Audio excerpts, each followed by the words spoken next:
ಶಕ್ತಿ ಯೋಜನೆ ಇವತ್ತಿಗೆ 200 ಕೋಟಿ ಆಗಿರ್ಬೋದು. ಮೊನ್ನೆಗೆ 198 ಕೋಟಿ ಆಗಿತ್ತು. 198 ಕೋಟಿ ಮಹಿಳೆಯರು ಓಡಾಡಿದರು. 60 ಲಕ್ಷ ಅಂದರೆ ಲೆಕ್ಕ ಹಾಕ್ಕೊಳ್ಳಿ, 120 ಹತ್ತತ್ರ ಇವತ್ತು 200 ಅಥವಾ ನಾಳೆಗೆ ರೀಚ್ ಆಗ್ಬೋದು. 200 ಕೋಟಿ ಜನ. ಇದು ಅಷ್ಟೇ. ಗೃಹಜ್ಯೋತಿ 1,17,00,000 ಜನಕ್ಕೆ ತಲುಪ್ತಾ ಇದೆ. ಗೃಹಲಕ್ಷ್ಮಿ 1,40,00,000 ಜನಕ್ಕೆ.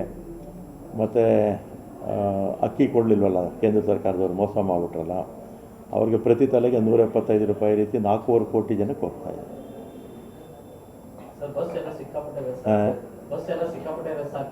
ಆಗ್ತಾ ಇದೆ, ನಿಜ ನೀವು ಹೇಳೋದು ಇಲ್ಲ ಅಂತಲ್ಲ.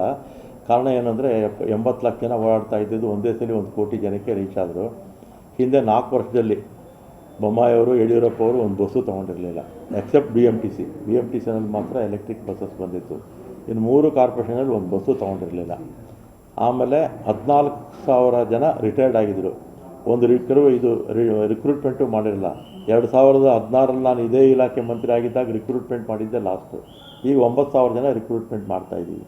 ಮನೆ ಕಲ್ಯಾಣ ಕರ್ನಾಟಕದ್ದು 1,600 ಜನಕ್ಕೆ ನಾನೇ ಆದೇಶ ಪತ್ರ ಎಲ್ಲ ಕೊಟ್ಟು ಬಂದೆ. ಉಳಿದಿರ್ತಕ್ಕಂಥದ್ದೆಲ್ಲ 2-3 ತಿಂಗಳಲ್ಲಿ ಬಂದುಬಿಡುತ್ತೆ. 5,800 ಬಸ್ ತಗೊಳ್ತಾ ಇದ್ದೀವಿ ನಾವು. 5,800 ಬಸ್ಸು ಕೂಡ ಅದರಲ್ಲಿ ಕನಿಷ್ಠ ಒಂದು 5,000 ಬಸ್ ಆದರೂ ಶಾಲೆಗಳು ಕಾಲೇಜುಗಳು ಪ್ರಾರಂಭ ಆಗೋಕ್ಕೆ ಮುಂಚೆ ವ್ಯವಸ್ಥೆ ಮಾಡ್ಕೊಂಡಿದ್ದೀವಿ. ಅವಾಗೇನಾಗುತ್ತೆ, ಸ್ವಲ್ಪ ರಶ್ಶು ಇದು ಕಂಟ್ರೋಲ್ ಆಗುತ್ತೆ. ಐಯರ್ಸ್ ಒಂದು ಬಾಕಿ ಇದೆ.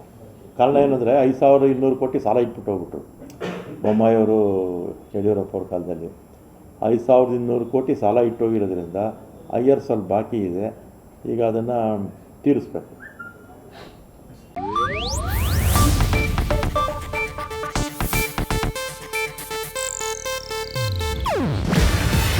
ಇದು ಏಷ್ಯಾನೆಟ್ ನ್ಯೂಸ್ ನೆಟ್ವರ್ಕ್ ಪ್ರಸ್ತುತಿ.